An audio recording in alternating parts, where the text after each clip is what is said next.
So hey everyone, welcome back to another quick and very interesting tutorial where in this quick tutorial I'm going to show you how you can fix the issue of NVIDIA graphic card not visible to you, or how you can enable the NVIDIA OpenCL in the DaVinci Resolve. Now in order to get that, just simply click on this option of file on the top left corner, then click on this option that says project settings.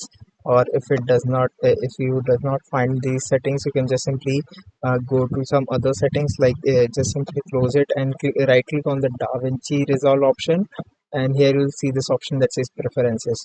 Now in here you need to go to this option that says memory and GPU, and from here first of all make sure that you have enabled the GeForce RTX, and from here you can just simply enable the OpenCL. You can easily find this in this list, so just simply select OpenCL and hit on this option of save and you're good to go. Alright, so that's it for this tutorial. I hope this video will be helpful for you. Make sure to hit the like button and subscribe button for more such helpful and interesting tutorials. See you in the next one. Take care.